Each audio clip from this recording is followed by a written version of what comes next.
Students, welcome to Vikram classes. आज का हमारा टॉपिक है इलेक्ट्रोमैग्नेटिक वेव। इलेक्ट्रोमैग्नेटिक वेव को समझने से पहले आपको समझना होगा कि वेव क्या होती है। तो वेव का मतलब होता है एक डिस्टरबेंस, और ये डिस्टरबेंस किसी एक पर्टिकुलर डायरेक्शन में होती है। Then a disturbance in a particular direction is called a wave. अब वेव को रिप्रेजेंट कैसे करते हैं? वेव को रिप्रेजेंट करने के लिए हम एक एक्सिस बनाते हैं और इस तरीके से एक मीन पोजीशन बनाते हैं। इस मीन पोजीशन के अराउंड हमें डिस्टरबेंस देखने को मिलती है। कभी पार्टिकल्स ऊपर की तरफ ऑसिलेट करते हैं और कभी पार्टिकल्स नीचे की तरफ ऑसिलेट करते हैं। तो एक मीन पोजीशन के ऊपर और नीचे जब पार्टिकल्स ऑसिलेट करते हैं या एक डिस्टरबेंस क्रिएट करते हैं, उसको हम कहते हैं वेव। इस वेव के कुछ पार्ट्स होते हैं, जैसे इस ऊपर वाले पार्ट को हम कहते हैं क्रेस्ट और नीचे वाले पार्ट को कहते हैं हम ट्रफ।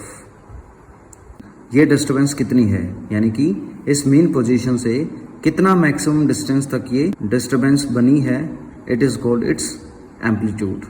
तो simply the height of the wave या फिर maximum distance to which disturbance is created is called its amplitude. So this part is called amplitude. इसके अलावा एक वेव की दो प्रॉपर्टीज और होती हैं, जो हैं फ्रीक्वेंसी एंड वेवलेंथ। इनको समझना बहुत ज़रूरी है क्योंकि ये दोनों प्रॉपर्टीज हमें किसी भी वेव के इम्पैक्ट के बारे में बताती हैं। फ्रीक्वेंसी का मतलब होता है नंबर ऑफ साइकिल पर सेकेंड, यानी कि एक सेकेंड में कितने साइकिल्स कंप्लीट हुए। अभी मैंने आपको यहाँ पर डायग्राम में दिखाया कि ये एक वेव है और इस वेव ने यहाँ पर एक कंप्लीट साइकिल पूरा कर लिया है। तो यहाँ तक ये बनता है इसका एक साइकिल। तो एक सेकंड में इसके कितने साइकिल्स पूरे होते हैं, उसको हम कहते हैं फ्रीक्वेंसी। मान लीजिए एक सेकंड में इसने 50 साइकिल्स कंप्लीट कर दिए, तो इसका फ्रीक्वेंसी हो जाएगा 50। और अब उसकी यूनिट्स क्या होती हैं? उनकी यूनिट्स होती हैं HZ, यानी कि हर्ट्ज। ऐसे ही वेवलेंथ भी हमारी वेव की एक प्रॉपर्टी है। वेवलेंथ का मतलब होता है कि एक वेव ने अपना एक साइकिल कंप्लीट करने में कितना डिस्टेंस कवर किया। So this distance from the initial point to the end point of the wave, this distance is called wavelength. Simply it is a distance which is covered in one cycle। Distance है तो इसका unit क्या होगा? It is metre. इसका hertz है, frequency का hertz है और वेवलेंथ का मीटर है। फ्रीक्वेंसी को रिप्रेजेंट करने के लिए हम बनाते हैं नू। इस तरीके से टेढ़ा वी जो बनता है, इट इज कॉल्ड नू। एंड वेवलेंथ को रिप्रेजेंट करने के लिए हम बनाते हैं lambda. So this symbol is called lambda. तो ये थे हमारे वेव के पार्ट्स और उनकी प्रॉपर्टीज। एक और इम्पोर्टेंट बात यहाँ पर नोट करने की है कि ये जो फ्रीक्वेंसी होती है, it is inversely proportional to wave length. Inversely proportional का मतलब होता है अगर हम फ्रीक्वेंसी को बढ़ाएंगे तो उसका वेवलेंथ कम हो जाएगा, और अगर हम फ्रीक्वेंसी को कम करेंगे तो उसका वेवलेंथ बढ़ जाएगा। So they are inversely proportional to each other. Another point to be remember, frequency is directly proportional to energy। इसका मतलब higher the frequency of the wave, higher the energy। तो ऐसे फ्रीक्वेंसी इन दो factors पे depend करती है। अब हम आ जाते हैं अपने मेन टॉपिक पे, जिसका नाम है इलेक्ट्रोमैग्नेटिक वेव। EM वेव हम शॉर्टकट में इसको कह देंगे, या फिर इलेक्ट्रोमैग्नेटिक रेडिएशन। तो नाम से ही पता चल रहा है ये एक वेव है, बट इसके अंदर दो स्पेशल तरह की फील्ड्स आ चुकी हैं। पहली है इलेक्ट्रिक फील्ड और दूसरी है मैग्नेटिक फील्ड। इसका डायग्राम कुछ ऐसा बनेगा, हमें यहाँ पर दो एक्सिस लेनी पड़ेंगी, और ये बात आप अच्छे से जानते हैं कि कोई भी दो एक्सिस एक दूसरे के परपेंडिकुलर होती हैं। तो these are the two planes. ये हम मान लीजिए हमारा एक्स प्लेन है और ये मान लीजिए हमारा वाई प्लेन है। तो X axis is perpendicular to Y axis, तो इनके बीच में एंगल बनता है 90 डिग्री का। तो अब ड्रॉ करते हैं हम third axis which is Z axis. अगर हम एक्स एक्सिस के अलोंग एक वेव बनाएं तो वो कुछ इस तरीके से बनेगी। This is the wave on X plane and its direction is towards Z. तो पहली वेव इस प्लेन में ऑसिलेट करती है और दूसरी वेव इस प्लेन में ऑसिलेट करती है। तो ये दोनों एक दूसरे के परपेंडिकुलर हैं। लेकिन खास बात ये होती है कि ये वेव भी जेड एक्सिस के अलोंग चल रही है और ये परपेंडिकुलर जो वेव है वो भी हमारी जेड एक्सिस के अलोंग ही चलेगी, बट दे मूव परपेंडिकुलर। यहाँ से हम ड्रॉ कर सकते हैं हमारी परपेंडिकुलर वेव, जो कि आपको ऐसी दिखेगी।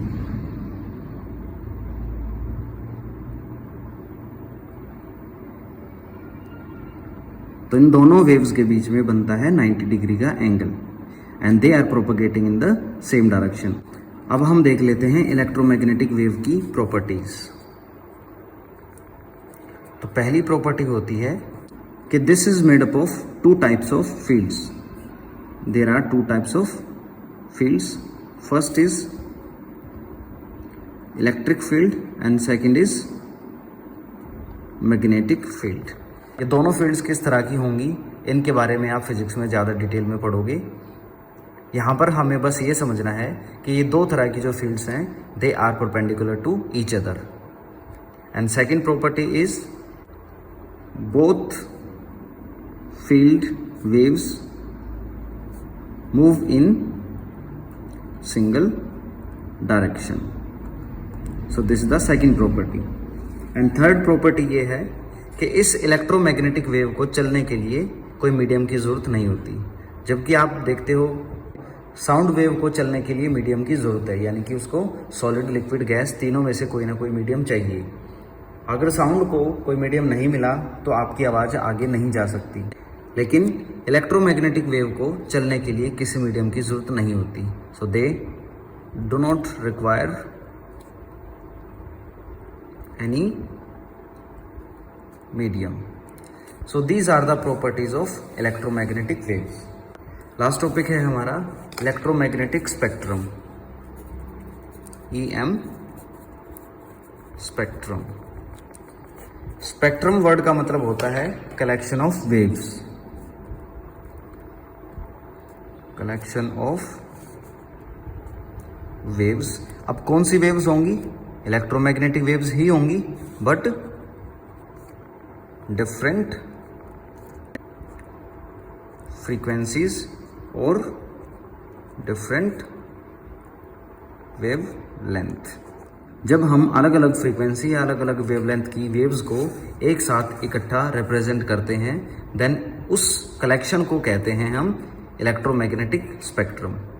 इस इलेक्ट्रोमैग्नेटिक स्पेक्ट्रम में हमारे पास कुछ वेव्स हैं। पहली वेव हम जो यहाँ से स्टार्ट करते हैं उसका नाम है लॉन्ग रेडियो वेव। इसका फ्रीक्वेंसी सबसे कम है। उसके बाद सेकंड नंबर पे आती हैं रेडियो वेव्स। इन रेडियो वेव्स की फ्रीक्वेंसी इनसे थोड़ी सी ज़्यादा है।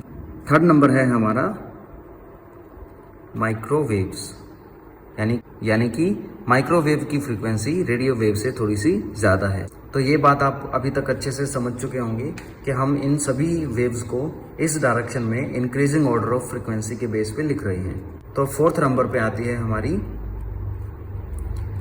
IR waves, infrared waves. इनकी फ्रीक्वेंसी माइक्रो फ्रीक्वेंसी से थोड़ी सी ज़्यादा है। Then next is our visible spectrum. Visible spectrum मतलब वाइट लाइट। वाइट लाइट के अंदर 7 रंग होते हैं। 10th क्लास में आपने पढ़ा है विबग्योर। मतलब रेड की फ्रीक्वेंसी कम है और वॉयलेट की फ्रीक्वेंसी ज़्यादा है, तो इस तरफ ये इनका इंक्रीजिंग ऑर्डर ऑफ फ्रीक्वेंसी है। विजिबल स्पेक्ट्रम के बाद नंबर आता है एक्स रेज का, उसके बाद नंबर आता है गामा रेज का, और इनके बीच में यहाँ पर होती हैं हमारी UV rays. So this is our electromagnetic spectrum which gives us information about increasing or decreasing order of frequencies of different waves. तो बच्चों, इस टॉपिक को समझने में आपको कोई दिक्कत आई हो तो आप कमेंट करके मुझे बता सकते हैं। और वीडियो के अच्छा लगने पर उसको लाइक शेयर एंड चैनल को सब्सक्राइब करना बिल्कुल ना भूलें। Thank you.